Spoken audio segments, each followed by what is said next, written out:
Stephanie,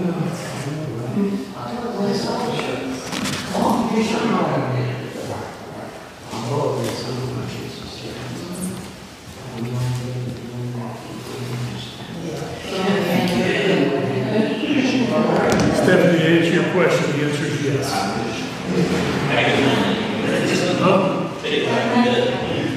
Thank you. Okay. Thank you. Today. Right after this.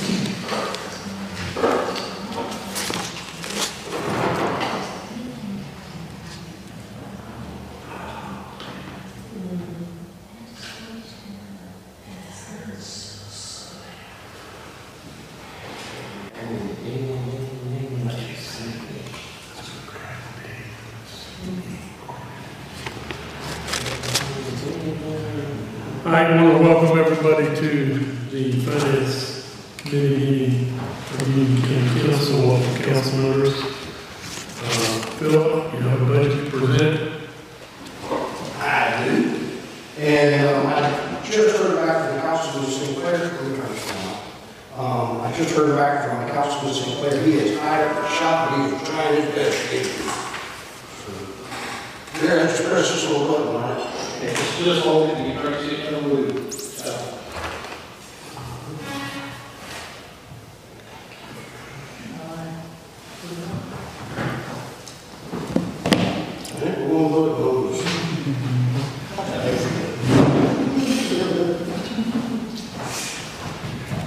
Jerry's operator here.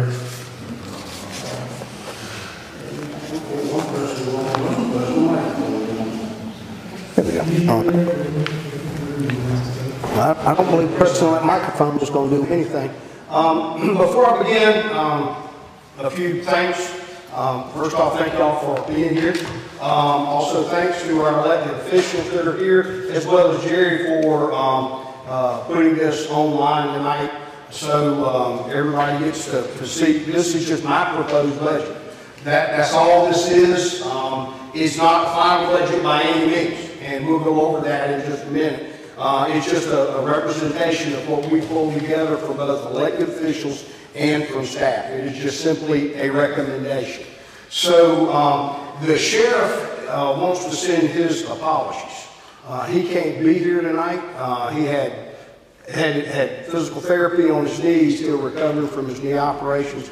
But the reason I asked all the elected officials to come, we've met, all of us have met, they know what their budget is. And we have done our very best to meet everybody's request where we can. We just have a finite amount of money.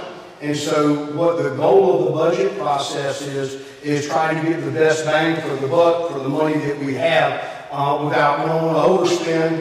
We don't want to spend needlessly. We want to be consistent. We want to be we want to make sure it is in the best value of the citizens and the job that we have. And I think when we get through with this tonight, you'll find it meets the intent. The book you have in front of you is, and I hate it, it's just the way these books are. And I'll be glad to get you these numbers sent to you via email. We did not have time to do that. Literally, it was 2 o'clock today before we finally had our final meeting. Our numbers all matched, making sure they're all put together, and then we made copies of everything. So we couldn't get this out to you in advance. I know that's something that Councilman Flood asked. This is a very fluid motion, and I would not dare to say that there won't be changes on this presentation as we go through the next 3 months. It just is what it is. This is the first opportunity we have to present the numbers. And then with that, I will also add that in going through this, it is very eye-opening. And if you want to pull the presentation out and decide, and then we can go through, behind the presentation, you will see the revenue sheets. Then after revenue, you will see operations. And then after operations, you will see the capital.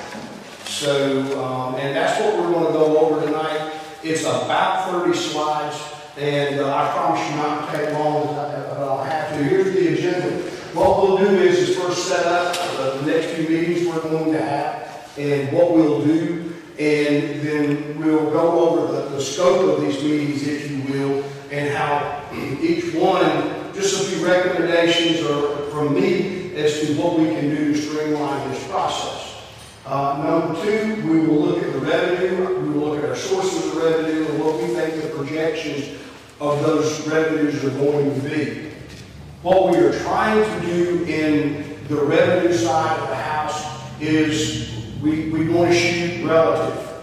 We want to select numbers using data, what is data, years past revenue, looking at what state legislature's doing, looking at what business climate's doing. There's a lot of work that goes into what do we think our revenue is going to be.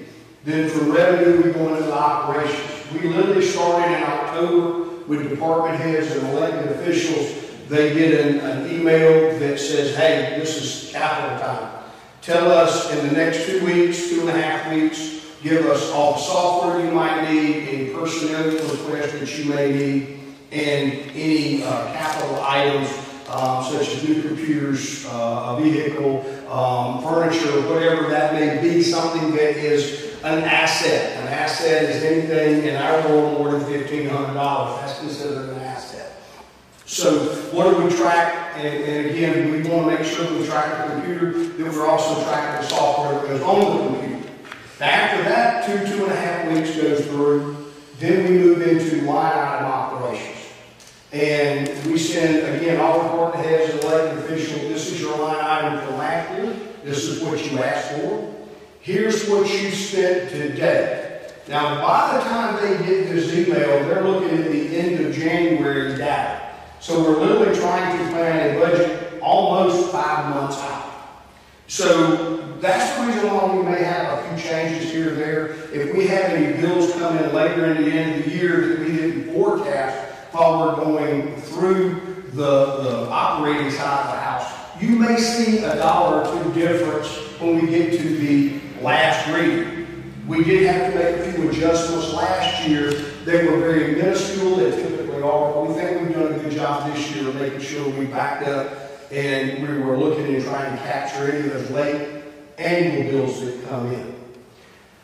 Then we'll go into our projects, and all of our projects that we have that you're going to go over tonight may have some budget implications, whether it's already money that has been assigned by council, or whether money is going to be coming up that we need to be looking for that may not be in the budget for council to assign. So we have those projects, and then we go into capital. So with our form of government, it is my job to present a budget. And going with what I try to do since my tenure being here, I know that it is easy to go and have first reading title only in the budget and council never see numbers. I don't like that. If I was sitting in your shoes, I wouldn't like that. How do you vote on something you haven't even seen numbers to? So I feel like you need to have something tangible in front of you that says, here's what our budget looks like. So that's the approach here. Once I'm through tonight, and y'all heard me jokingly tell all of y'all, hey, I'm done, it's all y'all now. I'm laughing when I say that because, no, we're a team. And it takes a team to get where we're at, I promise you. But what this does is y'all have 3 readings and some multiple work sessions, and you can make changes in this budget all the way up to the 3rd reading. So there's first reading, 2nd reading, public hearing, and then the 3rd reading. As a body, y'all have the ability to make changes to this budget. It is not my budget. When I give it to y'all, it becomes council's budget, or in theory, our budget. And I do this in a finance work session because to me, I feel like y'all have zero ownership in the money, or the money that I'm presenting. I have zero ownership into it other than your council. I want to make sure that we're doing the right thing for our citizens. I may be too close to the dollars. So that's the reason why it works really well. Here you go. Here's the presentation. And then y'all get to sit down, look through this. You'll have other opportunities to meet with outside agencies. Our elected officials are here tonight. I've done that in a means to streamline because it doesn't take us long and we were meeting with elected officials to hear from elected officials. So they're here tonight. Again, I know the sheriff couldn't be here. He apologizes. But still, he is very aware of what he's getting, and he is completely fine. Was it 100% of what he asked for? No. Let me say this. Nobody got 100% of what they asked for. Nobody. We couldn't have afforded the budget that we have. This is not a growth year for us. Yes, we have some growth in our budget, but this is not a growth year. So, the only recommendation I have, last year as we went through some of the work, it was prior to work sessions, there were motions that came back and forth across the finance committee. I'm not telling you not to do that. That is well within your right. What I am saying, though, is let's get through this meeting, let's get through the elected officials, let's get through outside agents. At that time, you got all the information that you have. That way, we can consider, y'all can consider those motions based on all the information, so that nobody gets ahead of anybody, and it's just the process. Again, that's a recommendation. Some of y'all may have very good opinions on wanting to do some things, and hey, if that's what you want to do, that's fine. Y'all are counsel. I was just thinking of looking at, again, keeping the process online and keeping it very systematic, if you will.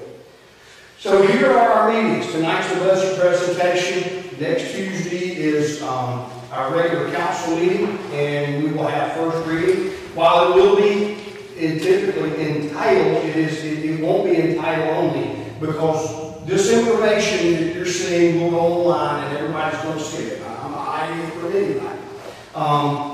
And I relish those people that may look at it and begin to ask questions, because again, we know these numbers very well. I feel like we can justify these numbers very well. But again, great eyes. Y'all heard me say this. More eyes are better than just my paper. So again, you're welcome to look at that. The 22nd, we'll do outside agencies. You will have a little bit of funds here to work with outside agencies. And then the 29th becomes our first budget workshop. You'll see some other budget workshops in green. If we need to use all of those, then we use all of them. If we don't have to. Again, I leave that up to the finance committee. The 17th of June is when we will have our public hearing and our third reading of the budget. Once passed, it will become effective July the 1st. So let me give you an overview real quick of what the budget is. First off, what it contains. There's no tax increases. We're able to take what we're going to make this year, and we're going to be able to live off of that. No tax increases. This proposed budget that I present to you has a 3% cost of living increase for all employees. Last year, we brought our employees up by 9% to get them where they should have been after not receiving raises for many years. We got them to where at least they were where they should have been. This year's CPI, our inflationary index, is 2.95%. So you're right at 3%. It would make no sense not to do this year and have our employees living off of less than what they should be making. So 3% was calculated, not just 3% cost of living, but also council has an approved comp plan. And part of this is we are going to give the 3% and meet the comp plan requirement, the compensation package requirement of council. So those that are not at marketplace will accelerate a little bit higher to get to that marketplace. Those that have been here longer than 5 years, 6 years, whenever that marketplace they reach that, there is still a little built in that an employee would get above that 3%. It's actually less than 1%. Why are we doing that? It's compression rate. If you don't fund that comp plan, then you're hiring people in today that may be making a higher end, the same amount as somebody who's been here 3 or 4 years is making. That does not help your workforce. Matter of fact, that hurts your workforce. We need that separation. So with this budget will fund the 3% plus the comp plan. There's a reduction in the clerk of court's office because the clerk said, I would like to give up one of these FTEs. There is also in this budget you will see that one will move to full-time. These are not concurrent issues.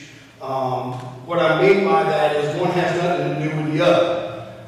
The one full-time employee was being funded by 4D money after rollover. This is something I don't like, it's something that our clerk didn't like, and it was a way to get rid of this 4D process as a whole. So 4D is no longer a factor in any clerk's payroll. That money should not be used for those purposes, and those agreements were made long before any of us said it was taken. So it's a way to clean that up. We don't have any elections this year. This is an off-year election. Therefore, we're taking some of our poll worker dollars and converting it over to create a full-time versus the part-time for the voter registration. So again, one has nothing to do with the other. Any questions where I'm at so far? Everybody good? Okay, so now what I'm going to do is roll over to our revenue. And what I wanted to do was I used the term of a piggy bank in revenue. Everybody knows what a piggy bank is.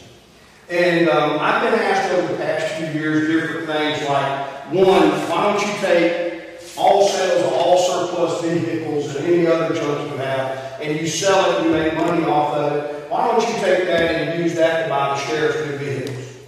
Or why don't you take your sale of scrap metal and use it for operations at the animal shelter? That all sounds good in theory. But what we have to do in our line of work is we have to know what is our total revenue to factor and determine the budget. What we do is we take all of our revenue together, the taxes, the fee loads, the fines, the fees, the transfers that would come from hospitality. We bought some equipment for the stadium or for Timken Park. The transfer of the hospitality funds because they're restricted funds over in our budget to pay for that. State and federal funds, the sale of surplus items, the sale of scrap materials, or other revenues, all of this is captured into one piggy bank. And that piggy bank becomes the revenue that we have to spend for that current or that upcoming year. That's how we factor it. So we can't, as much as it would be nice to say in a home budget, if I knew that I wanted to go buy me, I don't know, I was going to go buy me another Jeep, that I could go work a part-time job and go shove some of this money to the side and may not know about it until I had enough money to go make a good down payment on the Jeep that I show up with. She's going to crucify me. But it would sound good to do that, but in our world, we cannot. Because, again, it is tracking, and we have to show that transparency of this is where all our funds are coming from, and this is how they're being spent. Because you have to realize every penny in that piggy bank is going out to pay for operations, whether it's the sheriff, the EMS, 911, probate, clerk of court, the treasurer's office. It's going to go and fund those items, the parks, the airports, all of those things that we do on a daily basis. That's what those funds have to pay for. Basically, what runs day-to-day in capital. What we do is, again, we plan a little high, but we try to be very, very conservative on our expenditures and very conservative on our revenue. We don't want to go over budget. We can't afford to go over budget. We have to learn to live within our means. So what we try to do is to keep this down so at the end of the year, there is some rollover that we're able to add into our fund balance. Our fund balance right now is running at about $12.6 million. That doesn't include the $2.35 we have in the capital fund.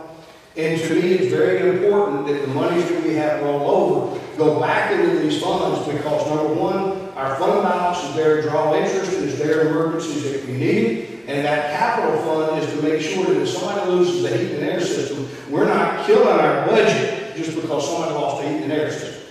That's why it was put in. So that's the reason why we treat revenue and expenditure separate. So if you're reading the form, and I took the form of taxes, that was the first element in your revenue form. And you'll see the taxes. I have it circled here on the overhead for you. And what it does, it goes through every type of tax that we have. And it also goes back 2 years. So you can look at 23, 24, and then you look at our estimates today for 24, 25, what we brought in today. I don't mind telling you, since we're sitting here talking about revenue, that we have a gap right here. And that gap because we have some feelings that we haven't received yet. We're still waiting on them. But we know they're coming. As well, we know next year we're going to get additional philo dollars. We know that we did not get standard textile and our general this year. We know that we will get them next year. So that will increase. Yes, sir. Why did we not get those last year? Because they said that they deferred, stating that they didn't operate totally until January 1st. Okay. And they had that right to do so. So they deferred that. And but we know that those funds will be coming. That's what we have filos for. Those are contractual arrangements and agreements. And these do pass through DOR. So the Department of Revenue has involvement, and sometimes we don't get some of these as assigned. We just received one probably 2-3 weeks ago. It was 2 years old. That I'm looking over at Ms. Debbie, she's smiling. But we did, I won't say what the customer is, but it was recognized, they had to pay their FELA, and they paid their FELA. Now, it didn't help that we were over there reminding them, hey, we're missing something. So, those things happen. But what you can see is we're going to show a net increase from $14 million to almost $17 million because of FELAs. That's how you read this revenue sheet. And every one of those that go down the list.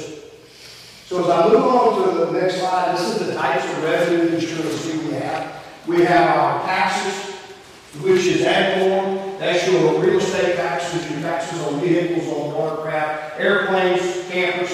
Those are considered ad valorem. Then you have your FELOs, that's your industrial rate. Based on levels of investment, they could be 4% or 6%. Naturally, the more you invest, the 4% comes into play. The less you invest, and there's no investment. You've got to invest at least $50 million to even be considered for a FELA. And where we're at, Eden is a 4% investment, whereas Project Spring didn't come in less than a 6% investment. So if they were to announce today. But then we get our fines. Fines come from our wonderful clerk of court. She likes to level fines on people. I'm just kidding. That's through the magistrate. That's through the general sessions court. But we also have fines issued to the magistrate's court. Then we have fees. We have fees from clerk of court, probate court, animal control, the sheriff. Building permits are considered to be a fee. So those are places of revenue where your fees come from. State and federal fees. State, local aid subdivision is one of the biggest contributors here. Yes, we do get our forestry tree funds that come through this revenue stream. We also do accommodations come through here. We have a little DSS grant that comes through here. So those are examples of your state and federal taxes. Other revenue types, the stadium rent from the school district. They rent out the stadium in Timken Park. So we get fees from our fees from them for that usage. We have the surplus of sales, whether that be surplus vehicles, scrap metal, the cardboard that we sell at the recycling center, those type of things. Landfill host fees is an example of others. Because Republic Landfill actually is here in Union County. We're considered a host county. So therefore, we do get a small percentage of tipping fees in excess of $2 million annually from them. And it's based on volume that they take in. And of course, EMS recovery. So if someone doesn't pay their EMS bill timely, which EMS itself is a fee. So if you send the bill out, then you pay it, then that's a fee. If we have to get our collection agency through EMS to do it, then that becomes an other, and that's how we go back through and capture those fees. And then transfers. Transfers come in the form of alcohol and drug abuse gets grants to operate. They're dollar for dollar operational area. So for every dollar they spend, they have a grant that covers that operational expense. Every year what we do is that grant money sitting there, when we expend it, we do a transfer for what that month's worth of operation was, and then we transfer that into our bank account. So the grant's paying us for them to work. That is an example of transfer. Another example of transfer is, again, we're going to buy a new truck for Tipton Park, which there is one in the capital this year, to replace a 2,000 unit Dodge. So what we will do is, if we put that into capital, once we buy that truck, we will do a transfer from capital into our bank account and says this truck costs $45,000. Well, $45,000 will come out of hospitality and go into our account to pay for that truck. That's considered a transfer. Why do we do that? Hospitality funds are restricted funds. You can only use them for certain purposes. Well, the purpose of hospitality, we've got to support that part. Why not use that money? That's what it's there for, is to support its operations. So basically what these transfers do is they save us budget dollars. And we should utilize them when we can. Within, and again, when you can, and it needs to be done professionally and correct, and we do that. So that's kind of the definition of the revenue. Here's your distribution of that. So when you begin to look, just taxes themselves, without feelers, fund 46.17% of our revenue. So by seeing that, Union County, its employees, its council, has to work to fund the other 54% of county operations annually. That's an important piece of information if you're thinking about revenue. Taxes account for just 46% of our operations. 54% comes from what we go out and earn. Whether we do it through feelings, whether we go do it through fines, fees, others, or we get funds from state and federal government. And we have to make sure that the state and federal government is their part of their share. So there's where you're at. And I'm kind of giving you a glimpse into what your budget looks like, because our total revenue determined this year is $27,410,148. That is our projected revenue for this year. That is slightly $1.4 million over what the budget was last year. Operational expenses. And you see a picture of Eden, and I just came off of the how important it is for our employees. We stand on the back of our employees every day to go and get the job done for the citizens of Union County. And as a whole, I think they do a fantastic job. I know they work hard. I know their heart's in it. It's okay, we might not always make 100% the right decision, but I'm telling you, their heart is in this job to do the best they can. And if they make a mistake, it's probably because I haven't communicated well enough with them. And I stand by that. We've got some great people. I'm telling you, our people are more important than any boss. So, with that said, our operations is the biggest goal. You're going to see even capital is involved into these operational figures. This is having to read the sheet. I just took the first example, which is the supervisor and administrative function, and I put it up here. Let me start by saying, do y'all see the supervisor have a big budget over here? This is the supervisor's budget. This is Dan's budget, okay? I feel like that's going to claim that. I'm just an employee. There is nowhere in your book that says supervisor slush fund. I do not have a budget. When people come to me and say, well, you need to do this, I don't have a budget. The budget dollars are all amassed and put into the divisional areas. I do not manage a separate budget. We manage all budgets. And I don't believe in moving dollars from one account, from one division to another division. That is not good business decisions. Now, we do that with codes and animal control quite frequently, but that they really are seen as one. They've just been broken out for so long, but they really are one division. They have one manager. But outside of that, you won't see that in my finance structure. I just don't believe that's the right thing to do. But here's how we're going to read this chart. First off, we take a look at last fiscal year's total. Just operations, it's just for what was requested last year, what was approved last year in the administrative budget was $865,000. This year, what was requested was $181,000 in just operations. What actually was approved was $904, but if you look right above it, you'll see $177,800. The $1,077,800. That figure right there was what the approved, out of my office, that's what the approved request was for. So actually, just because they requested $181, we didn't do that. We backed it down to $177,800. You're going to see this as a theme as you go through the budget. Not everybody got what they requested. And as you go through each one of these line items, you'll see that. Now, folks, I don't mind telling you, software updates and software maintenance, it is constantly going up. You're going to see that, especially in the treasurer, clerk of court, the auditor, the assessor. That went up because public Q went up. And it ain't going up just a little bit either. They went up a bunch. But it's one of those markets, they've been doing the taxes, and they run our taxes for these elected officials for so long that you know they know how to do the job. You know what's expected of them. They do a good job, we get the result we pay them for. And their expenses are going up too. Can you imagine what it would be like changing and going and finding another software? And then having to go learn that software.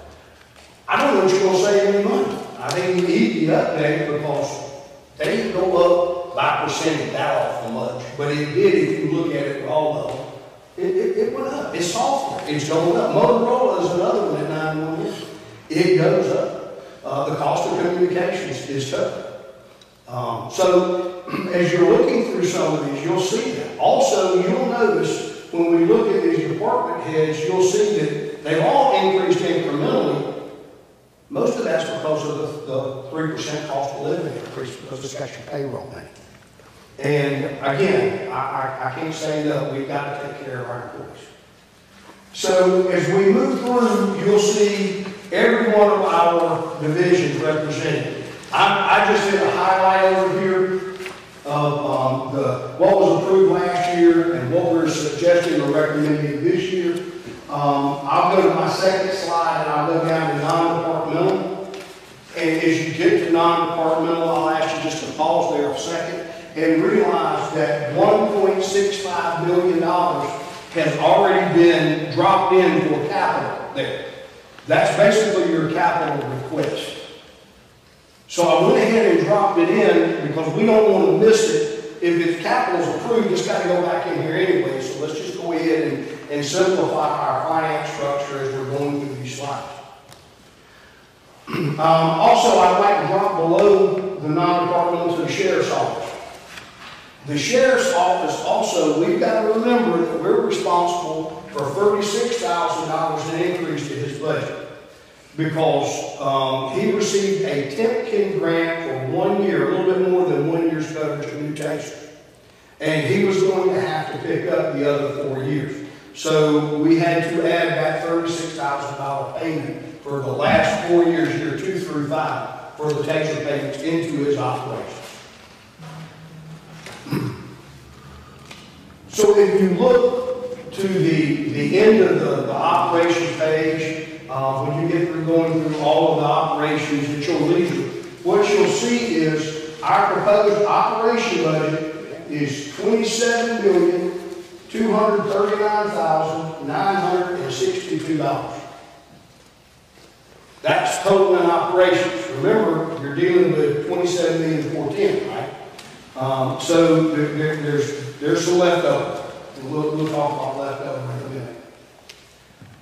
Again, to continue with the operations, I still want to tell you total operations without payroll and without capital is only $7.9 million. That's actually a little less than last year overall. Not bad, not bad. Operations with capital, without payroll is 9.5. This is literally only 1.02%, bless you, David, literally only 1.23% more than what the budget was last year. Now, what did I tell y'all CPI was? 3%. Our budget's trending lower than inflation. Even though we're having to eat food costs at the detention center, food costs at the Timken Park, even though we are having to eat software increases, we're still able to keep our budget below the general inflation. I'm telling you, the cost of items has gone up. We're seeing it, but we've been able to adapt from it. Also, if you'll look at total all, compared to the big budget, our budget really is only up 1.4% from this year to last year in the scope of things. So cost of living, again, is 2.9%. We'll fund the comp plan. Two quick other notes on non-departmental. I'm moving C4, and I propose moving C4 and capital consulting to our non-departmental professional services. Here's why. We had a fire, very bad fire. This is just one example of many I can give in the Kelly area. I got a phone call. Hey, we need one Gatorade. We're all committed. Okay, not a problem. I'm out of town. Now, when I say out of town, I'm just 35, 40 miles away. But I'm far enough out of the way, I can't be there in 15 minutes. I picked the phone up and I called Brad. Brad said, I'm walking in the same meeting you're walking into. Oh, okay. Well, I guess I'll talk with you later. I picked up the phone and called Bill. And by Brad's recommendation, Bill shows up at his fire 20 minutes later, water, Gatorade, nice. No questions asked, there's what it is. I told him, I said, bring me a credit card receipt, we'll issue a reimbursement back for him. He said, no, that's part of what we do. Y'all give us money every day. That's one example of what they do daily for us. They are more responsive in Union County to our human resource needs. When it comes to our homeless, when it comes to those that are having drug addiction problems, when it comes to cold weather shelters, one phone call, we've already got a plan. Matter of fact, all I do is make, Lee makes one phone call for cots. Matter of fact, we don't have to make a phone call for cots. Now, we've got cots that we have acquired because of this relationship. But we make one phone call, and it's like we got it. We don't even have to open up shelters anymore. We have a process whereby we actually put a sign up at 911. Somebody goes to 911 or calls 911 and says, I need a shelter. Because we have very few that will take the shelter. What C4 has been able to do is that they've been able to find one person a motel room for the night instead of opening up an entire shelter. Now, we have multiples that, wait a minute, hold on, we got a shelter location, we're ready to go. Matter of fact, we have 2 shelter locations if needed, just because one's for a big audience, one's for a smaller audience, but still 45 to 50 in the smaller audience. And they can make that happen really quick. They are a professional servant to us, and I feel like that they would work better on the contract. And so we're going to do that. Capital Consulting already is under contract. And what they are our lobbyists for us in Columbia. And I talk with David on a weekly, sometimes multiple weekly basis, finding out what's going on in silly season in the House and the Senate. And and there's a lot going on right now. These are things that we need that down there because we need to make sure we get somebody who's working for us, talking to us based on what's going on, to help us make decisions on what we need to do. So instead of having them as outside agencies, I'm moving them over to professional services as a recommendation. So that's the operation, but we're not through with operations. Because we have a lot of projects that has budget implications. So I'm going to go over this. First off is a building permit fee. Our building permit fees have remained the same since it was originally created in 2009. Our fees are way behind the ICC recommendations, and we're at the point that we are not breaking even. Based on the volume of inspections that's being done, and based on the amount of inspections at an individual house now that has gone up over the years, where you just don't do a CO, you got to go to that house 4 separate times. We're not losing money. Now, we're not losing a ton of money, but we're losing enough money that we shouldn't be doing that. We've got to break even or at least pay an admin fee to ourselves for going through this process. Remember, this goes back to 2000 when the state of South Carolina said every county in our state would have a building official. We don't do this just because we want to do it. The state mandated every county have this. Union County was the last county in the state in 2009 that finally had a building official, a building official's office. So we just need to learn from, we've got to get past that. We need to work forward to update these fees. Council will have that documentation from me soon. I've already met with all of our local building officials. They understand that, they get it. Matter of fact, I like to pick on some of them because there was one in particular that he knew exactly how he was doing the building permit. He was paying the fair than he could. And I love to pick on him about it. But he agreed. Y'all need to increase the prices. When we sat down, we had some really good discussions. And actually one of them said, let's just use a percentage of ICC rates. Because we're Union County. We're not the city of Charleston.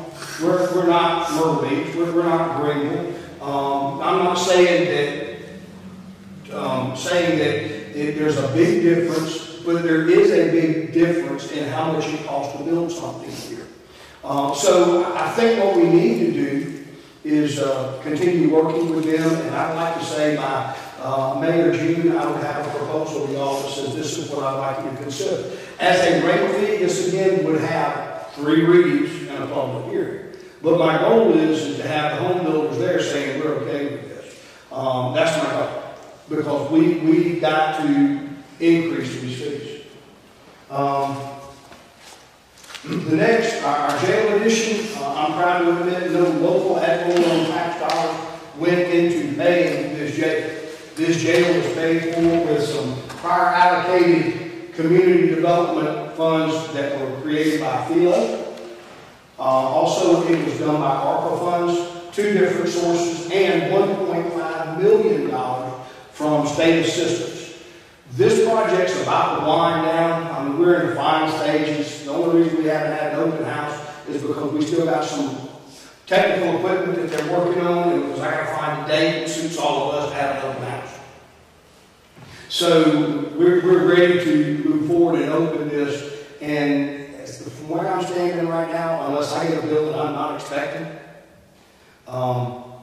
we're under budgets paid for. So how many times does that happen in projects based on today's economy and today's cost? So the next is the Buffalo Mill Pond. David, I actually found out that they're going to bid this month. So we're very fortunate. We got an approval from the Army Corps of Engineers. They're ready to go to bid. My biggest concern is this project predates most of us on council. Only John and David were here, Mr. Chair and Vice Chair Sinclair were here when this project was approved. Their council originally authorized $180,000 for this Buffalo Mill Pond renourishment project. Basically, they're going to dredge, they're going to dam up the creek, they're going to dredge the pond, they're going to re-rock the pond, they're going to put in a brand new walking trail around the pond. There's supposed to be lights, some benches, maybe even some playground equipment that is proposed into this.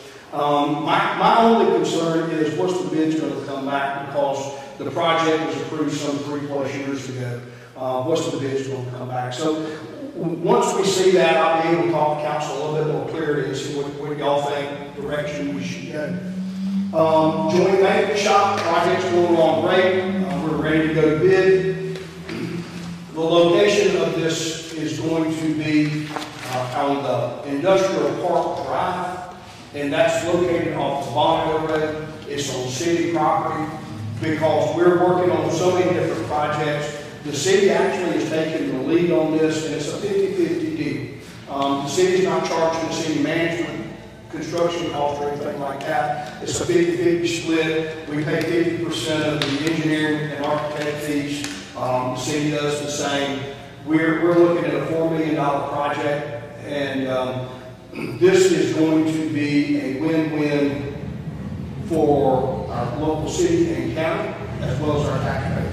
Because I truly and strongly believe we're going to be able to reduce operational costs, and we're going to be able to reduce expenditures just by merging our shops. And it's going to give us the ability to work on better equipment.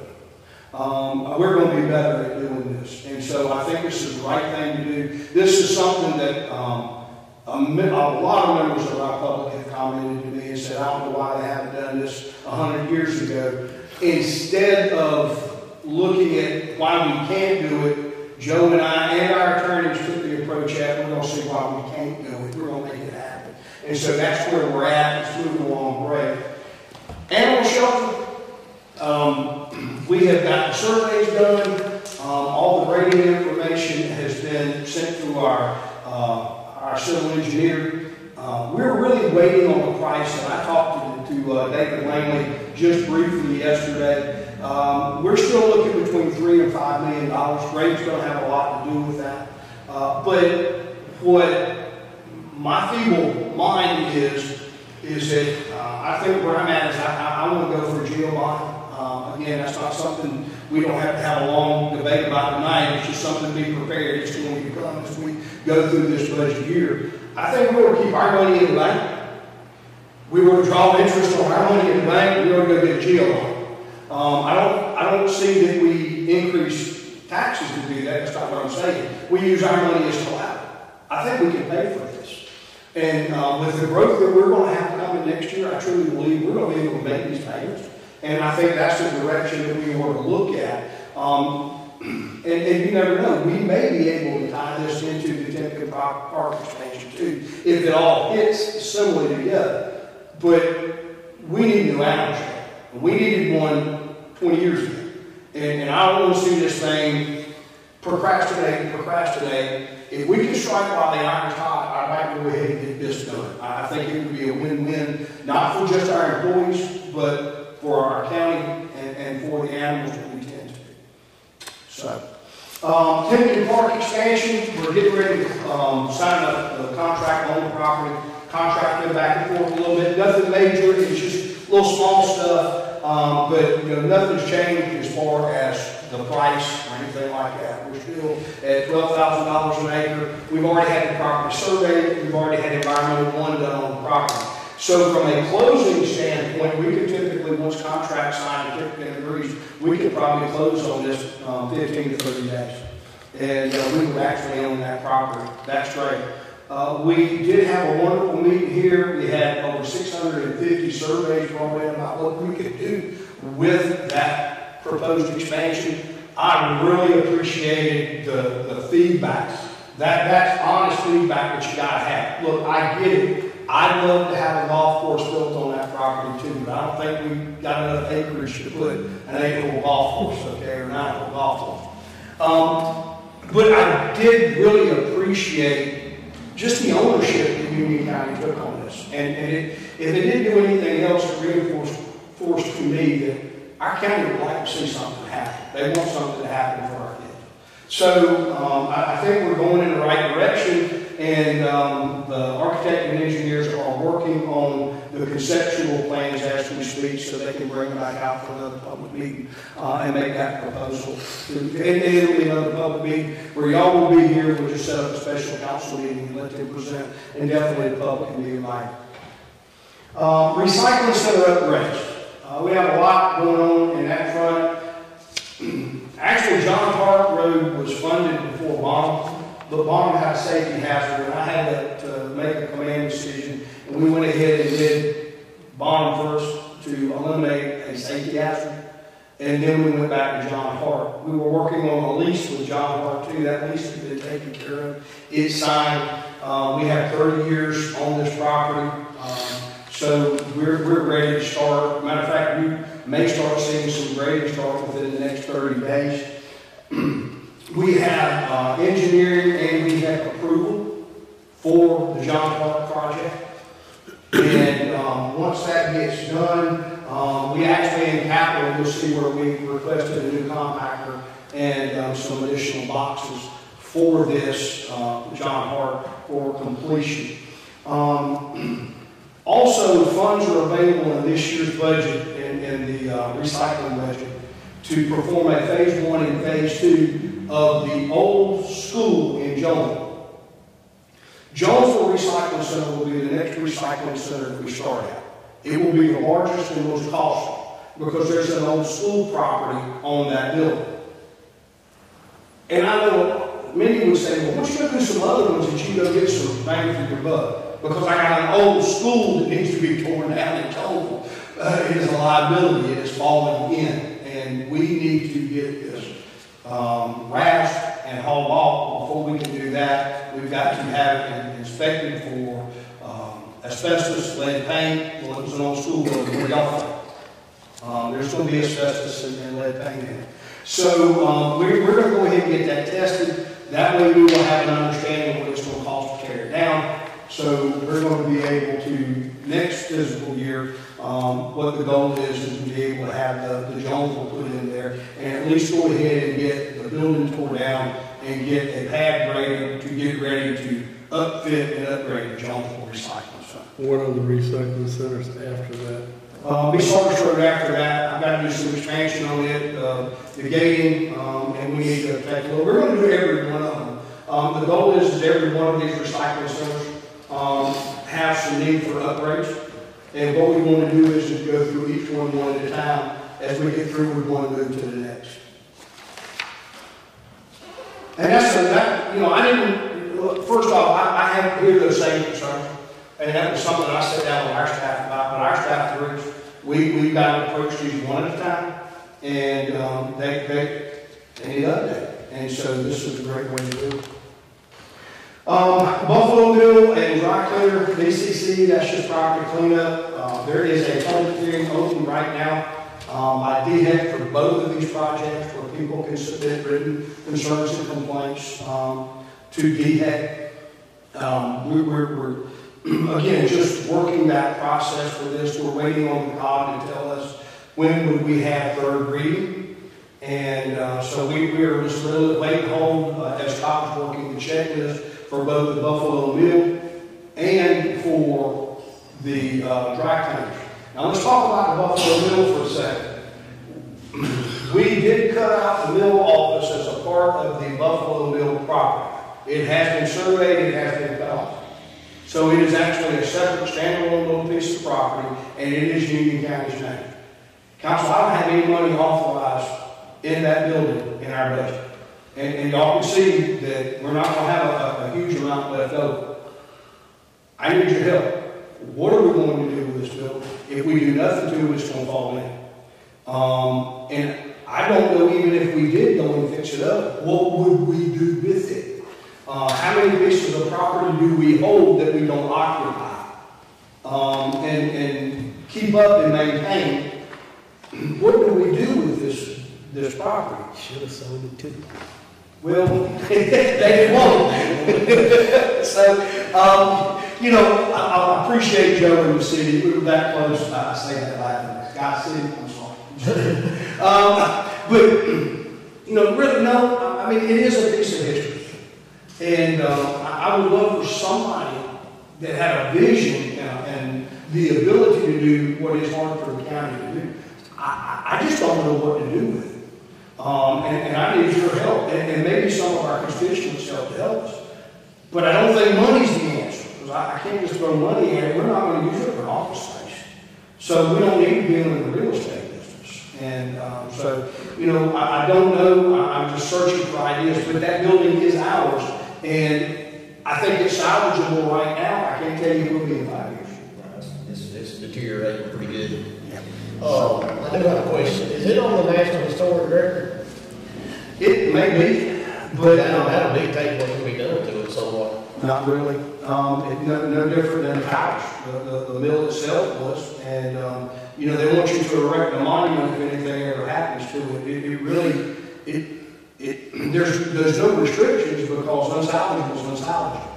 And and it actually hurts you getting grants, believe it or not, because when you get these grants from the historic side, they want it, from my understanding now, that they want it repaired back to the exact conditions that it was prior to.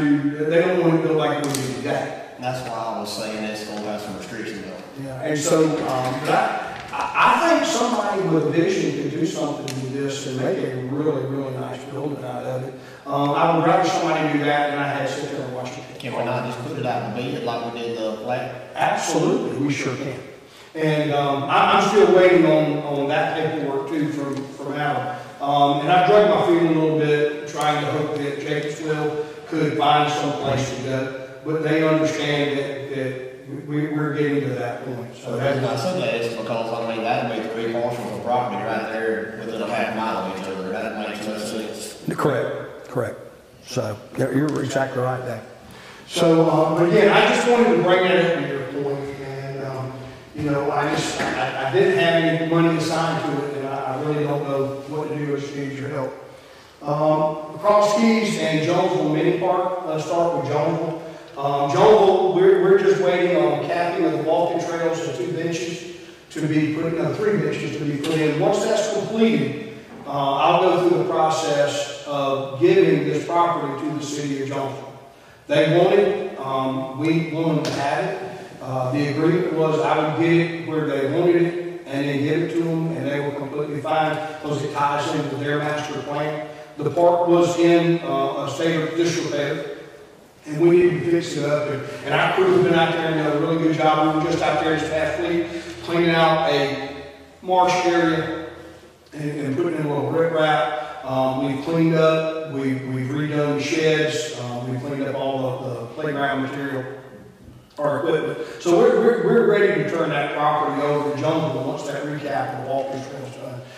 Again, that's what Jonesville wants, and that becomes one less mini park for us to maintain. So now Cross Keys, you will see in our capital, you will see $40,000 from hospitality that has been assigned for some playground equipment at Cross Keys. We're going to recap that walking trail as well as recap the basketball court. We've got some pine trees that have allowed to grow up, and we've got to clean that up. We've got some good playground equipment. We're just adding a couple more pieces. And that park has not had anything done to it in many years. And actually, no different than the recycling center. We've been trying to do the same thing with the park. We've been trying to fix one up, move to the next, and this kind of goes along with that. Is this the one on JRM?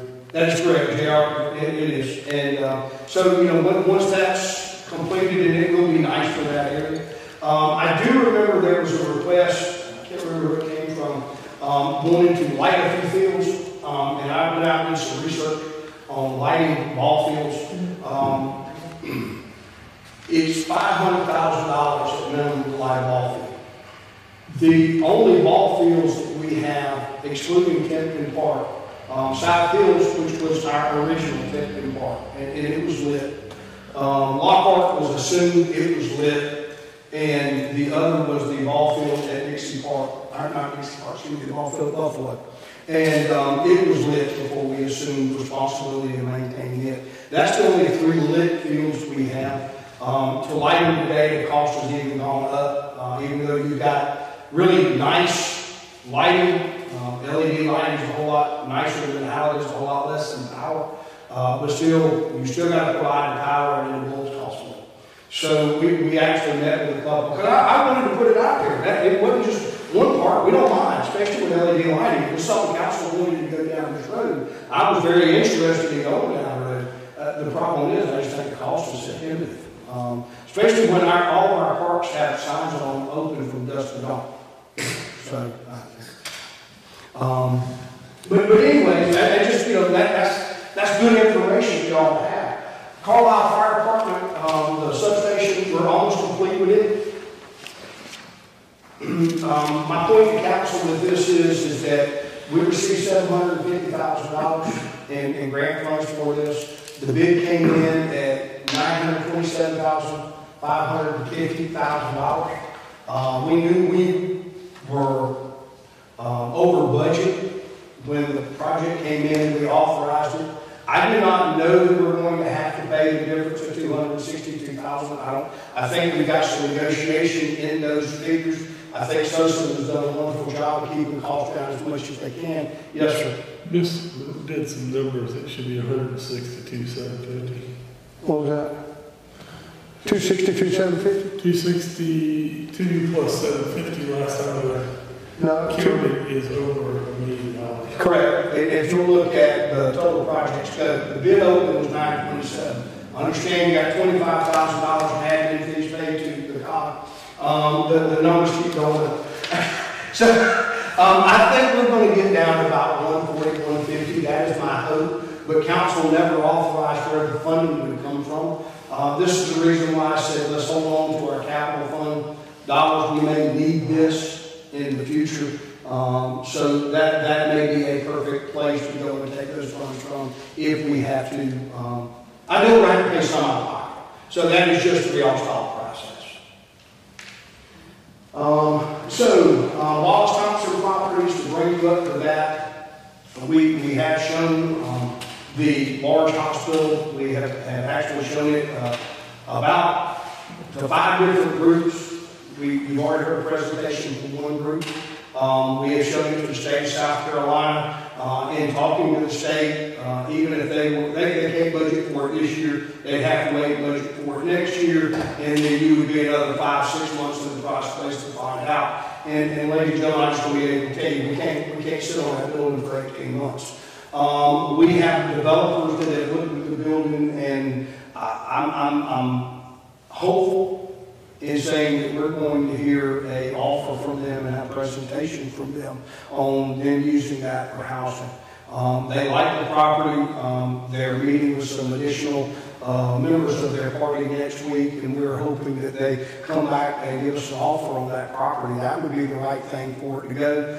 Look, if you look outside the front door to the office right now of the hospital, what you see is the gorgeous ball field being built just to your right, and to your left you see a dog park that has just been completed. And I know there's a little bit more work to be done on it.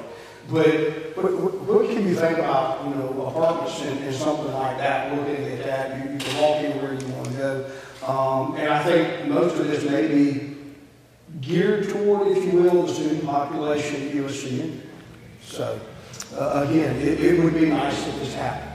The office, the pediatric office, what I refer to as the old skating rink, Sherbert's old skating rink at 407 West South Street. This office, we will get it. You heard me say that the shop was going to move to the Barnard Road location, or Industrial Park up on that location. Once that happens, or even right even before it happens, we have the ability to put our codes office, our recycling center, our recycling office, and our voter registration in this building. We've actually laid the floor plan out. It's a lot less square footage than the Chrysler building. But it is nice square footage, usable square footage for what we do. There's plenty of parking. That's a 5-acre lot. Most of it is, in some degree, has asphalt on it.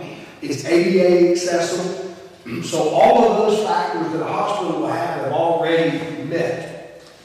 We can unoccupy the Chrysler building once the shop comes out, and then turn around and put the Chrysler building on the market. And I think that's what we ought to do. I think we ought to get that back on the tax books. It is a 46,000 square foot shopping center that somebody can come in and do something with. I'll just be quite frank with you.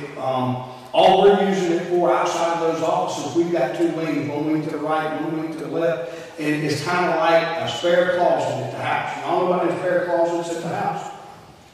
You'll junk it up real quick, and that's what happens. And we've been going through cleaning it out, trying to get rid of surplus stuff. So it is just, we don't need any more junk. The 323 West South Street, that is an old yellow house. If you ride by, it's kind of run up around it. But I've had our crew look at it, and our crew said the inside is gorgeous. It's been completely redone, been maintained. The outside needs some work. Yeah, it does. But we want to sell that house and let somebody use it. They can market it whether they want to make apartments out of it for students, or if they want to occupy and clean the outside of the house up. If they want an older home, there it is. We should sell that home. And then the building at 319 West South, as soon as these facilities are in our name, VA is moving to the basement of that, and they are tickled to death. We can put them a sign out, but they're not out there in big view. They don't mind. The office space is perfect. They've got closed doors. They've got a receiving and reception area, and they like it. They're on the ground floor so people can roll in and roll out if they were disabilities. It is an ADA building. They like that building, and they like the basement. The benefit is upstairs, we have the ability to rent out if we need to.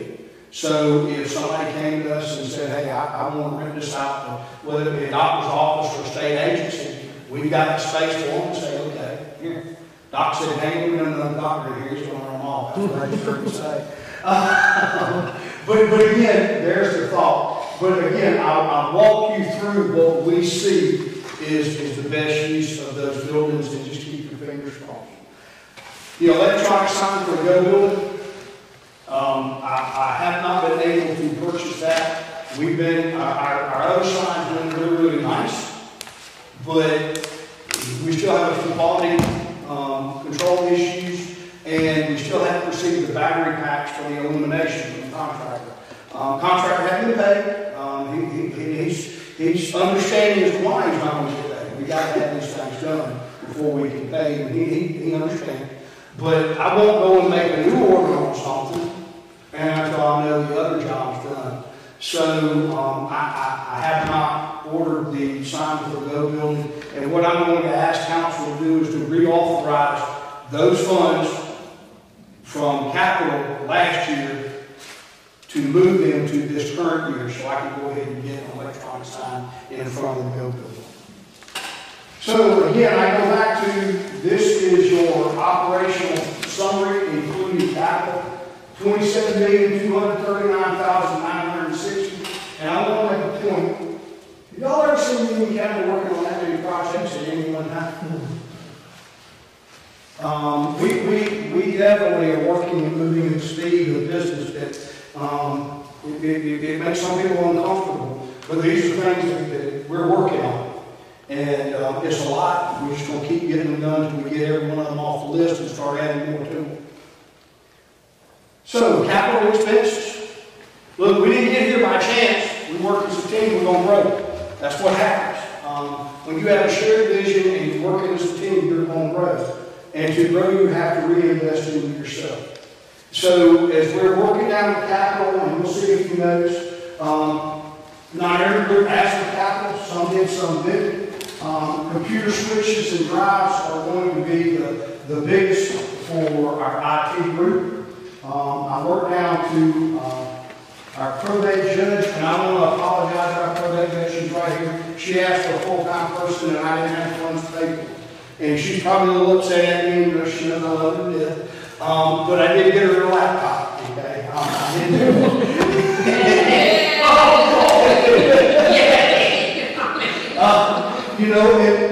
But again, as you go through these things, you understand, these are things you don't lose sleep over tonight. Because you understand everybody's got a need. Oh, I lose sleep. Let me say we had solicitor's office upgrade a 2007 Ford car that's given us some issues. It is a 2007 Ford Fusion. It's seen better in its days. 2 new laptops and a new software for our clerk of court. And I think you're going to be, our clerk of court has actually shared with me what the new software will look like and get rid of the COTS system. I think you'll like that. The Cox system has been down a few times and been problematic over the past 2 years. And what that does is it's not so much from the public standpoint, but for those attorneys that use it to do their land closings and deed researches and all those things. When that Cox system is down, it creates them all kinds of problems, which in turn causes the clerk's office all kinds of problems. And so it's not bad. 2 new laptops and that new software, $28,000. Then we'll go down to voter registration. We moved some funds there for full-time person. Building superintendent, we're going to request one pickup truck to replace a 1995 Ford Crew Cab. We will take the best of we're looking at 3 trucks, and we'll take the best of the 3 trucks if we have and use that as a spare. If we have one out of service, get an oil change or something like that, one will be a spare. It will not be on the line all day. I'm just big on having a backup. But what we're trying to do is go to those vehicles that they're old, they're maintenance hogs, looking at their maintenance side of the house, and looking at their age, recovery parts, and then how much do we need a vehicle. I'm just not going to replace one if we don't need one. But where we have a need for that vehicle, then yes, I feel like we need to replace it if it meets that criteria. This one does. Also, if you look, that was $95,000 for a pickup truck. That was also an additional $50,000 for an evaluation of our courthouse.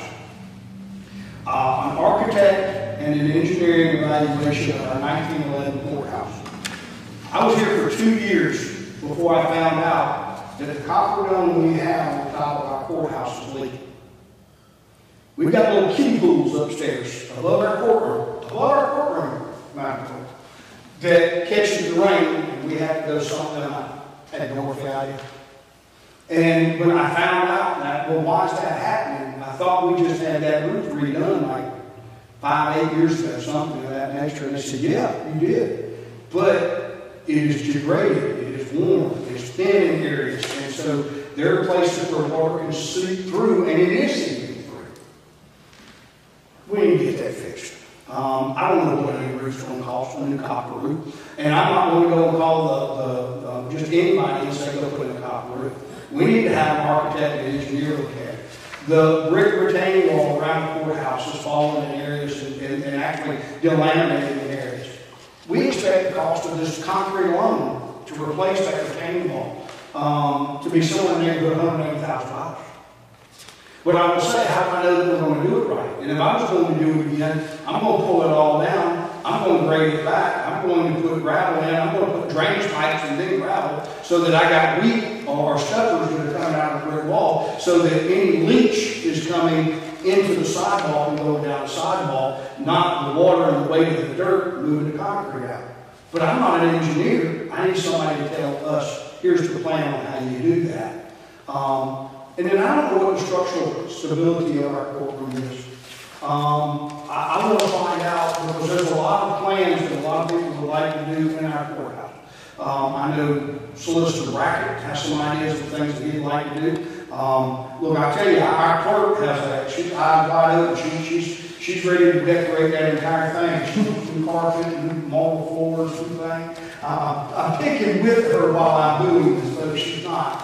But before we go and spend $100 doing something that may last a year, well, let's go spend the right money and go make sure with an architect, somebody come in and look and say, you got problems here, you got problems there, this is how we're going to fix it. We know we got a boiler that's going to cost us almost $6 figures, it's got to be replaced. And is the boiler the right way, or do we need to change to mini split HVACs? I don't know. But we need somebody good who can come in and look at this 1911 courthouse, because I want it to be around here for another 100 years. And I want to make sure we do our due diligence and take care of it. And I don't think we've done that. I can't remember the last time the courthouse was redone. So there's something, and I put that $50,000, I hope you'll accept it. If that doesn't cover the bill as whole, I do have some additional professional services we can go to. And then the sheriff's office, 3 vehicles, upfit just 3 patrol vehicles. He is going to get rid of 3. He's not trying to hoard and have a backup of bad vehicles. He wants 3, he's going to get rid of 3. He's going to get some software. He is going to get a drone.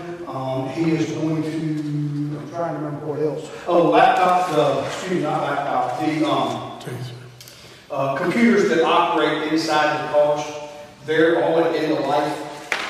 We're not going to do all at one time. If you do all at one time, guess what? We've got to replace all at one time. So we're going to start doing 5 laptops, or tough boxes is the name of it.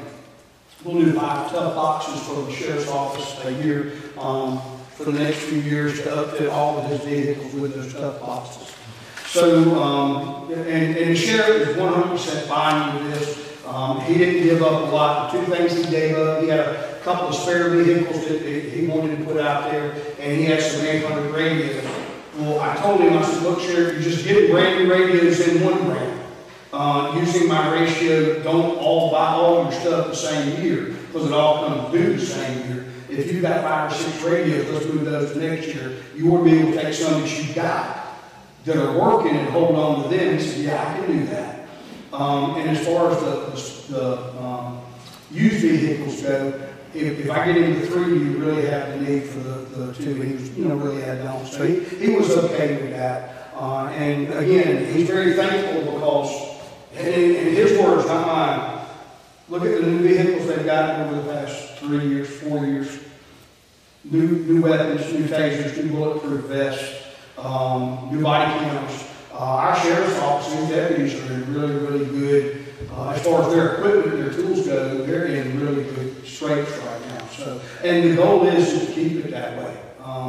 You got to keep doing a few vehicles every year, otherwise you fall back to where we were at.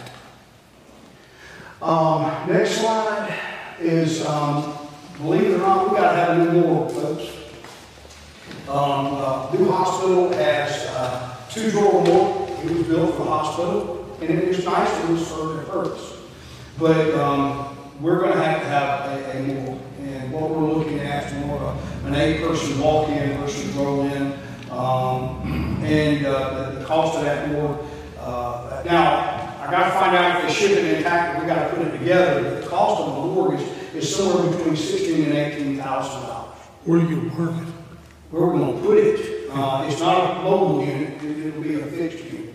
I got a few ideas I'm working on, but we'll be able to put them. We'll be able to put them on the roof. And the main thing is that we're going to have a chain of custody in a protected area, because the coroner has to put a coroner or their representative has to put the body in there and has to maintain a chain of custody when whoever gets them out. So again, that's just one of those things. We're going to have to do that. It's included the detention center wants an emergency shower put in one of its work camp areas. You see the price of it. New consoles at 911, and this is a Motorola deal, they're expensive. When you start talking about consoles and software, so you're looking at $220,000. County maintenance is going to have 1 truck to replace an old Toyota pickup truck that we have. We're going to get rid of the Toyota truck. It was actually a drug truck that was seized that the county took possession of, and we've been using that as a truck that Rusty drove or Tiffany drove for recycling the road projects. So that truck needs to go. So we're going to get something different. Also, because we do have a pot of money that we work with, this administrative fee for our CTC funds. We take about 5% that we get from CTC, and we put that into a pot, and it can only be used for road construction equipment. And we need a forestry mulcher to mulch around the edges, the side of the roads. Where our roads are not big roads, our roads are small roads. They're typically 12 to 16 foot wide. That's the width at max. And the trees will grow right against the roadway. This will give us the forestry mulcher where we'll be able to more adequately and efficiently keep these roads and keep the trees back from our roads. Closer the trees get to the road, the more they take your roads up. the roots and everything else. So this piece of equipment would typically cost about $185,000, but because we can use some of those funds and add 50 to it, that's all we're asking, $50,000 for capital. We can go buy $185,000 worth of piece of equipment for $50,000 in capital. That's not a bad deal. I'll make that deal. I hope y'all will. I make it. I hope y'all will. So as we move down, tire changer at the shop. 2 MiFis for our 2 VA officers where they're working off-site. And they are doing a lot more on-site. We have elderly or disabled VA representatives that go through their house and supporting them. That'll give them computer service. We have a laptop for alcohol and drug abuse. We have a fuel sprayer and a GPS line painter for the stadium. That proposal is to come out of hospitality. We have a computer equipment, a compactor and equipment for John Hart Recycling Center. We have hanger doors and hanger walls that we need to do some work on at the airport, estimated at $40,000. We're going to replace a 2000 model Dodge truck and an old Gator at Tipton Park with a new truck and a new Gator. The old truck is, like I said, it's 2000 model Dodge, and it is a maintenance hog, and it's an old diesel bomb added to. So 4 heart monitors, 2 walkies and software for EMS, and then the fairground is $50,000 out of hospitality for maintaining county property. So if you look at that, you'll see 1.618 is a proposal for capital. If you'll notice on our operations, we put down 1.65. What's the difference? A couple. Number one, some of these prices we may receive may not have taxes on them, and we got to pay taxes. We're not tax exempt. That's the first. Number two, when we take these requests in March and we're July or August before we're able to start buying some of these, there could be a cost increase. So we're trying to make sure that we shoot to a representative number, because I don't want to come down. So bottom line, as we have taken almost an hour, I present to you a $27.4 million revenue. I present you a budget that's $27,239,962, and that gives council a difference of $170,186 left. That's revenue based on operations. Any questions?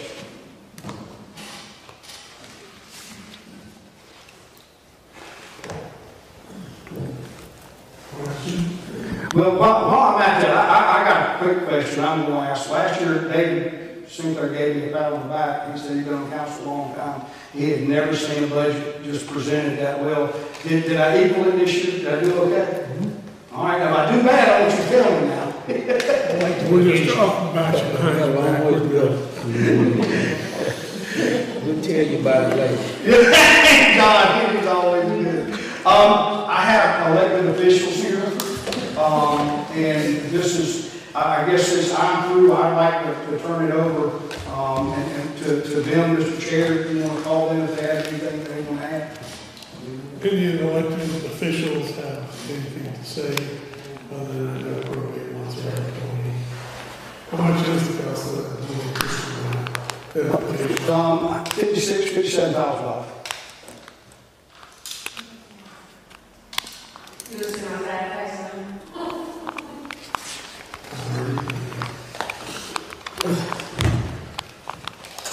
Anybody else? I'll say the software system that we're going to upgrade to, it will not only be beneficial to the staff in the office, it's going to be extremely beneficial to the public. So right now we're using the COT system that whenever it was implemented forever ago, may have been amazing, but it is no longer amazing, and staff can't find anyone close by who uses it. Since I've been here in January, it's been out more than it's been in. We've had issues with the equipment that they provide for us, so it's just been a problem all the way around. The system that we're gonna go with is I3. It's used by 14, 15 different counties around us. It's used by Spartanburg County. The counties that I've talked with, they love it. They have absolutely no issues with it whatsoever. And when the public pulls up a deed or a plat or any type of search on this new system, you're gonna get an abundance of information. Whereas when you pull up something in Clutch right now, you get the basics and only the basics. So it's still a free system to the public, so our public will be extremely happy with it. It will also allow us to tie in the assessor's office. So whereas of right now, you bring in a deed to have recorded, we keep that paperwork, send it to the assessor's office brings it back to us, we then in turn mail it back to you. With the new system, you bring in that deed, we record it, and we're going to give you that paperwork right back. The assessor's office will then be able to get into the system and do what they need to do with that paperwork. So it's going to just be better for everybody all the way around. Anyone else? Discusses the meeting. I have a question about the sheriff's vehicles. Has he determined what he wants, or is he getting trucks again? No, sir. He's getting 3 Explorers, and I appreciate the question. I should explain that. Well, the reason I ask that is because, I know that the ones that they're patrolled with have to be speed rated, but a lot of the other vehicles don't have to be, that they use the tickets and stuff like that. So I know the Explorers and stuff will probably be more cost efficient and even maintenance efficient than the trucks. Yeah, he agreed, and he's found a supplier that can provide. Ford has a gray, that's their color, that's the sheriff's office color, is gray. And the Ford gray matches the Chevrolet gray really well.